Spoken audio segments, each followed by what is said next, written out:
Andrea, welcome to 12 Geniuses. Thank you so much, Don. Great to be here. You've got a new book out. It's called Governing Pandora. Tell us a little bit about why you wrote that book.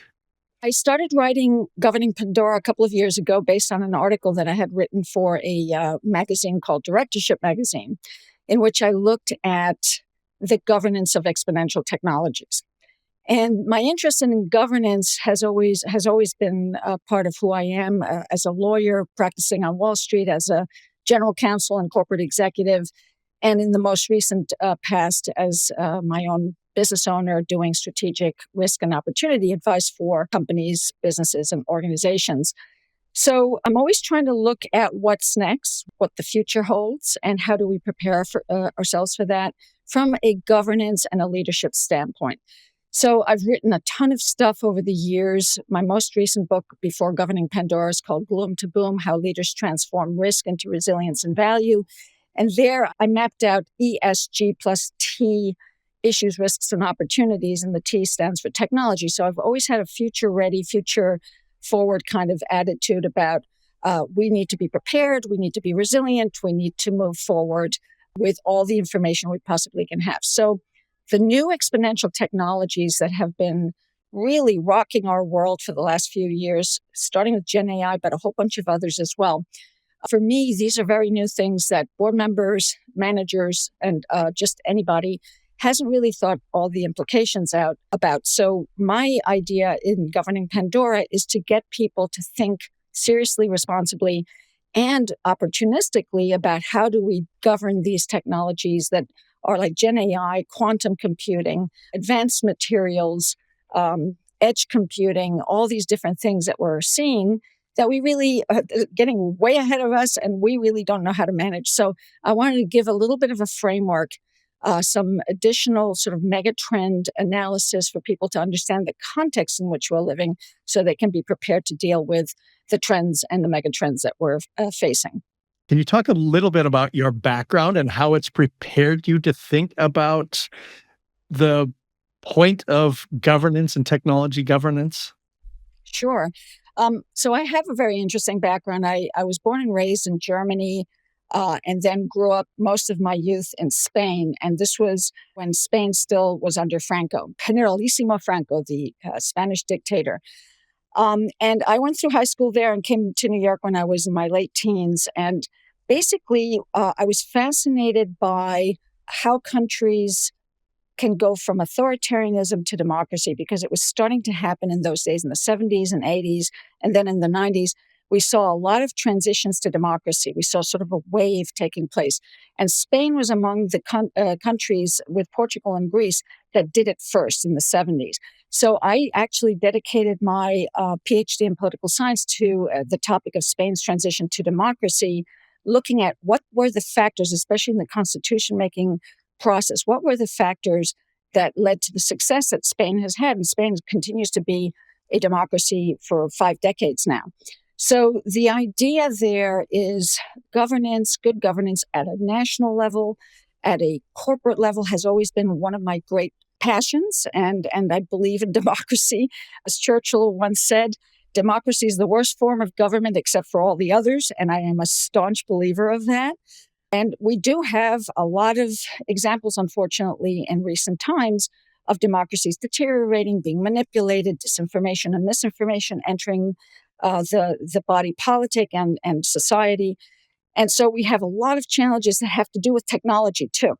And the technology challenges, starting with social media, continuing now with Gen AI and agentic AI and deep fakes and everything else that's coming together, the social engineering that's flowing from these technologies. We need to find a way to govern this stuff, and a way that doesn't obstruct progress, doesn't obstruct great new opportunities that these technologies provide us. But also, we don't want to have a situation where some of these technologies are robbing us of our democratic rights, our human rights, our individual rights guaranteed by our constitutions. And so I'm very, very dedicated and focused on this idea of how do we govern technology, but also as it intersects with politics and geopolitics. Can you remind us of the story of Pandora, the old story? And then I want to bring it to your metaphor of Pandora's box currently. Pandora was the first mortal woman and the giver of all things, according to Greek mythology. And she had many gifts. Her gifts included grace and beauty and lots of jewelry and floral wreaths and garments and things like that. But she also had some less attractive things, according to the Greek mythology, including deceitfulness, shamelessness, the gift of gab, etc. So she was revenge married to another god. And in that revenge, she, in retaliation, decided to open a box that she was told not to open. And once she did that, all bad things in the world were released, but there were a few good things too. And one of them was hope. And people forget that when they talk about Pandora's box, it's all gloom and doom, which it is a lot of. But there's also hope creeping out and some other good things about the world. As I was writing the book, I suddenly realized Governing Pandora, that's a great title because it sort of gives people a sense of what I'm talking about, but it's not just about the risks. It's also about the opportunities. So I'm always trying to give people a sense of, the good things that are happening and the good things that are certainly being unleashed by all this incredible technology. So I'm trying to, finesse the dark side with the bright side as well. And then you had alluded to some of the technologies that were in your version of Pandora's box, but can you give us a longer list of what those technologies might be? There are 5 groups of technology, exponential technology, that I have a chapter each for. One is generative AI, of course. Another one is biotechnology. A third one is advanced materials like silicon, etc. Another one is automated machines, robotics, humanoids, etc. And then, of course, computing, the various kinds of computing that are really at the bleeding edge, quantum being the most known, but there's others. And so those 5 groups of technologies I examine in a chapter each to really understand just the general parameters of each, the issues, the risks, the opportunities I illustrate. And that's why I call it Governing in the Age of Pandora, because so much is happening so fast. And that is that these technologies, especially Gen AI, but the others as well, are interconnecting with each other, converging, creating new technologies at the speed of light. And so I have a graphic in my book that shows, several buckets of exponential technology all moving in a direction. And I call it converging technologies. And I ask the question, I don't really answer it, but I think I'm suggesting this, that we have entered a new post-industrial or fifth industrial revolution because of all of these different technologies happening and interconnecting with each other. Recently, I was asked by a CEO during a CEO roundtable, how is AI going to impact healthcare? I'd been talking about longevity and aging and things of that nature, and he asked that question. And I gave him an answer about digital twins because I'd been thinking about digital twins, and I only had a minute or two to answer the question. But then there's always this Monday morning quarterback that I do. I was on a walk the next day and I ran through that question in my head. And the answer that I came up with the next day was, imagine healthcare without electricity. And I don't know. The point is, I don't know how AI is going to affect healthcare. We can probably extrapolate out 3 to 5 years from now what healthcare might look like, and it's going to be magnificent, the innovations. But 20 years out, 50 years out, we can't imagine it. And that's what people in the 1880s would have thought about healthcare with electricity. So I mentioned that story, and I think that's important for people to keep in mind as they think about the convergence of these technologies. There are millions of people who are going to innovate and create different solutions, different ideas for how to use these technologies and tools. And I think that's why your work and this book is so important, because we need some guardrails. Yeah. There's superpower in these tools, and if we're not using them the right way, it will affect the future of humanity, the future of this planet, and down the road, if we become interplanetary, it's going to affect that as well. Absolutely. Your points are all extremely well taken. And My feeling is we're only scratching the surface right now of what's Yes. going to happen, Yes. for good, for bad, and for ugly, I guess, because we really don't know what's going to create what's going to cause what, or how these various things can converge and create something completely different. And one of the areas I don't know enough about to really speak in an educated way about is what the quantum piece reveals, which is pretty much against everything we've ever thought about in terms of causation and linear thinking. And so I don't want to go beyond that because I won't be able to really respond, but I've heard a few quantum experts, physicists, and others talk about this. It sounds like a completely different world from what we are normally able to fathom as humans. So I think there's going to be a lot of that if we don't destroy ourselves in the meantime. So, that's where the guardrails piece comes in. And that's what's so important for us to think about: how do we do this in a way that is responsible for the stakeholders? And that is one of the key themes throughout my book is um, how do we create guardrails that protect stakeholders while giving the stakeholders the benefits of this incredible technology? And you mentioned AI in healthcare, and I'm actually involved with a major company, a multinational company that is in the healthcare space, and they're doing an AI transformation. And they're doing it from the standpoint of we have to do this responsibly and ethically. So the leadership is really setting the tone in that company. They've put together this international advisory board of people that have something to offer, but not just scientists, not just AI experts, but people like me who think about the ethics and the stakeholders and the impacts on humans and so on. And so one of the things that I think is so, so important for any kind of organization, whether you're a small startup or a big multinational or a government agency or any other kind of organization, is to think about how do you responsibly protect and enhance the lives of your most important stakeholders without damaging other parts of life, right? Without creating some toxic impacts on the environment or what have you. There's a real direct connection there between AI and data centers, for example, the environmental piece. So there's so much to think about. If you don't have the right group of people around the table, virtual or actual, talking about how will these things impact the stakeholders, the most important stakeholders, and how do we protect them from the downsides. If you don't do that, you're an irresponsible organization. And sadly, there will be a lot of irresponsible organizations and criminal organizations who don't care about these things. Now, the example that you were giving, is that at governance at an organizational level, or is there a higher level that they're thinking about this? They're thinking about it at every level. So the advisory board that I'm part of is for the multinational headquarters level. But then they have a whole bunch of people deployed in their different areas, different geographies, different entities. And it's a very interesting company because it has always considered the holistic preventative approach to healthcare for their patients.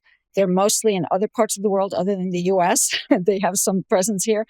But it's about prevention and it's about holistic, literally life cycle, cradle to grave. And so they have, on this particular advisory council, they have some of their own internal people who are leading the charge, medical doctors that are high level executives within the company, the actual founder and president of the company, and several of us who are either ethicists or stakeholder sensitive kinds of people, and then some experts from outside, from technology companies who are data experts, data scientists, and so on. As I've heard more experts talking about quantum, just as an example, I've come to realize that we are all flat earthers. And what I mean by that, and I mentioned this on a podcast, and the host was like, "Oh, you're one of those crackpots." I'm like, "No, no, no, hear me out. The way that we understand science and technology today is much like the people understood the earth when they believed it was flat. So now we know that the earth is not flat. We know it's a sphere, but our understanding of science, of technology, of how the universe works is going to look so foreign to the way it will look when we harness quantum, when we harness fusion as AI evolves. And that's a wild thought. I love this thought of yours because this is exactly the kind of perspective that we need to have as we enter this next period, which is explosive, exciting, dangerous. It's all these things.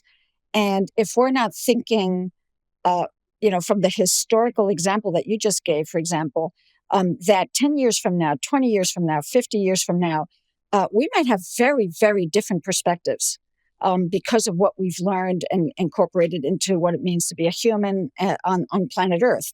And that might go beyond planet Earth at a certain point.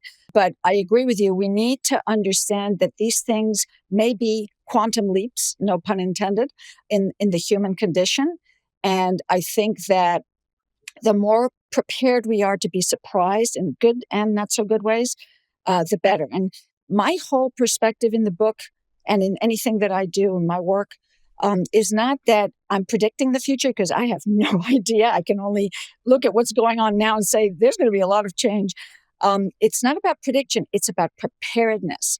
And I've always been that kind of a person. When I was a corporate executive, I always ended up in charge of risk management, crisis management, environmental health and safety issues, cybersecurity, because these are either new issues or issues that hadn't been handled properly in the companies that I worked for. And I had an interest in it because I wanted us to be resilient. I wanted us to be robust, have the muscle, the organizational muscle to be able to get through the periods where there were downsides, but also remain strong, survive and thrive, as I often say, through these periods. And this is something that's been proven many times over by, McKinsey studies and other kinds of studies, that companies and organizations that are resilient because they have this way of thinking and this way of approaching the world are going to do better than those that don't. I was reading a story to my daughters on Helen Keller. Mhm. And interestingly, Helen Keller was born the year after Edison invented the light bulb. Wow. And she died in 1968, which is the year before Neil Armstrong landed on the moon. Wow. And so the reason why I like to tell that story is that's how far the world progressed in one human lifetime when change was slow. Yeah. And Yeah. now we're talking about accelerated change. We're talking about the compressed century, which is experiencing a century's worth of change in one decade. Exactly. And your ideas around preparedness, people, if they want to thrive in the future, need leaders who are going to help them prepare for that future and inherit that future. And I wonder if you were to think about leadership at the organization level, at the community level, at the government level, what are the competencies that leaders need to possess in order to help their people thrive into the future? How a company approaches these issues is determined almost directly by who their CEO is and how their board holds the CEO accountable or doesn't. And so, to me, one of the things that we don't do well enough in any aspect of life, whether it's political, corporate, organizational, we do not vet our leaders properly for things that I think are so critically important for leadership: emotional intelligence, empathy, the ability to be inclusive of your stakeholders' needs and interests, and really understanding those. And so, in governing Pandora, I actually devote one of my chapters to how do we future proof ourselves professionally, but also our organizations. And I have a little chart there that I put together of what I think is the wish list of the great leaders of the future. I have 10 qualities in that discussion, but amongst the most important to me is that they need to be experts in one or more areas, really knowledgeable, but also curious and willing to be open, willing to educate, knowing that they have to continuously educate themselves and their teams going forward. This is This is not, I have a degree or I have a certificate. No, this is continuous education through your life. If you're not curious and you're not doing that as a leader, you're not going to survive. You're going to be, a leader that maybe wants to make a lot of money and ends up doing that, but not to the benefit of the overall organization or stakeholders. Other issues that I think are super important are empathy and humility, knowing what you don't know. And I think there's a lot of leaders there who don't care about that. And so this is not a good thing for the stakeholders and the society. And then the other big theme that I think is so important is being situationally aware. That's why I start the book with a chapter that's called The Global Tech Megascape. And it's sort of a variation on something that I do every year, which is called the Global ESGT Megatrends. I look at 5 megatrends in the socio-ecological, technological, leadership, trust, and a few other areas. And I talk about what do we need to know as leaders, as decision makers, to be able to move forward in the next year or two. So in chapter 1, I put in the technology aspects of those 5 megatrends. And one of them is the situational awareness. We have to be situationally aware of all the things that are happening in the world that affect our business footprint, our organization, our people. And that together with that, you also need to be a systems thinker. You need to have more of those kinds of people in boardrooms, on boards. We have too many of the narrow financial experts, the CFOs and the CEOs. We need more of the systems thinkers to direct traffic. And then finally, ethically responsible. You got to be ethically responsible because otherwise you're going to hurt your stakeholders.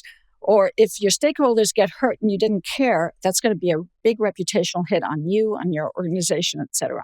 I believe that ethicists become the future social science rock stars. Ethics, in my opinion, becomes so important in helping us navigate. The other side of it is if we don't get leadership the way you're describing it, I believe we could be headed for another dark ages. Oh, I agree. This idea of curiosity, I think, is so important. There's so many people who they don't think for themselves. They believe everything that they see. They're just not curious about other people, about things outside of their organization. And if you continue on that path, it's just dark ages. Maybe there's a renaissance that comes out of that, but boy, oh boy, I don't like that feature. I totally agree with you that there's a real danger of that happening. Maybe it'll happen faster because everything is happening faster. So I hope spring's eternal, and that's in that regard. That if we have a dark ages, it won't last that long. Each of us has our age, and some of us are a little older, and I don't want to see the world fall apart as I leave this earth. I want the earth to be left in decent condition. And so I think it's so important for us to really be proselytizers of an ethical and responsible approach to making these decisions. Because even if we have the best decisions, unfortunately, you can have the business community, let's say, being very responsible, and most of them, let's just say for a fact that most businesses are going to be responsible about these issues. There are other actors out there that will not be responsible about these issues. The bad actors, the national security attackers, the criminal gangs, they are deploying these same technologies completely irresponsibly and with potential for real dark consequences. So I think there's quite a spectrum of people out there. I actually use a couple of terms in one of my chapters. I talk about the tech masters of the universe, who are these guys they're mostly guys, who are basically just pushing for innovation regardless of guardrails. And then you have what I call the tech guardians of the universe, who are folks who are trying to put some of these guardrails on without destroying the business opportunities, but really, and I'll give you 2 examples. I'll actually name names. Someone I consider to be a tech master of the universe who's sort of forging forward without too much ado is a Mark Zuckerberg, or even a Sam Altman. Someone who I think is certainly speaking truth to power, Dario Amodei of Anthropic, and Satya Nadella of Microsoft. So there you have examples of both startups and very established companies And the leader of these companies sets the tone for the rest of the organization and the reputation of the organization as well. Now, are the guys who are talking about guardrails and speaking truth to power perfect? Will they end up, in bad situations? Potentially, yeah. But they're at least trying. That to me is the most important thing. The example that you talked about earlier in this conversation around an organization and their approach to tech governance, it gives me some hope. But when I think about technology and I think about the levels of governance that need to occur, I think it needs to happen at a global perspective. And can you give us a sense for how we should be thinking about governance from a 30,000-foot perspective? Does that question make sense? Yeah, I mean, at the end of the day, we have governance at various different levels in the world, right? So we have the very nitty gritty governance that happens at the corporate or the NGO level, the organizational level. And then it goes all the way up to the planetary level where we have treaties, alliances, conventions. And so we have the UN behind an anti-bribery and corruption convention. We have the OECD that's done the same thing. And then that trickles down into individual nations, their jurisdictions, and their need to do certain things with anti-corruption, for example, from a legislative standpoint. When it comes to issues like technology and AI, there's a lot of efforts out there by multi-nation kind of meetings. The UN is certainly behind a number of these different kinds of, initiatives to look at AI and create responsible AI. What I would say is we're fighting a very difficult battle here to create something that is global. There are very good initiatives taking place, and they should all take place, in my humble opinion. People need to keep pushing, whether they think that they're screaming into the void or not. They need to continue working together to create the solutions and create the behaviors, the rules, the regulations that it might be necessary at each of the levels that their country, their organization, their continent is working at. And there's some very good initiatives taking place in Africa, for example, and in Asia, having to do with these kinds of issues. I don't harbor a lot of hope for a universal alliance or treaty, and the UN is sort of the best case forward that we could have, and they're doing some great things. But when we have rogue nations, and I'm not just talking about North Korea, for example, I'm talking about some of our bigger nations that are not interested in alliances and global conventions or that sort of thing. Right now, the United States is not interested in any of those things. We used to be, but we're not now. Maybe we will be again one day. So given that, and given the rivalry, for example, between US and China when it comes to technology, the EU is also struggling a little bit with that whole area. I think we have a lot of the nice word is diversification. The not so nice word is just a lack of coordination and a lack of will. We have bigger problems that we're dealing with right now geopolitically. So I don't harbor a lot of hope that we're going to have an international treaty or constitution or alliance that regulates AI. The United States is celebrating its 250th anniversary this year, the Declaration of Independence. And amazingly thoughtful people got together in a room and created something that was so radical, so outside the norm, and it was a constitution that governed United States, 13 colonies, in a way that people around the world couldn't imagine. And I see the need for something like that, an AI constitution that is global, because these imaginary lines are not going to protect people in one country from another country using this technology in malicious ways. And your book lists, I'm looking at it now, probably 20 different technologies that we should be thinking about for governance perspectives. And I would love to see a way in which we could bring together founders of this AI constitution or of this technology constitution for the benefit of humanity. And maybe it's a way to unite us, but it is so radical, so similar to what they did in the 1780s to create the American Constitution. That would be my vision. And we have to put differences aside and see if we don't regulate this, if we don't get a hold around these really, really powerful tools and technologies, they will end up in the wrong hands, and they will end up manipulating people in a way that no one wants to see. Yeah, I hear you loud and clear. The positive side of me, which used to be much stronger than it is right now, the positive side of me says, anything is possible, because we are in an unprecedented time, and I don't care how abused that word has been. We are, period, end. There's never been a time of so much change.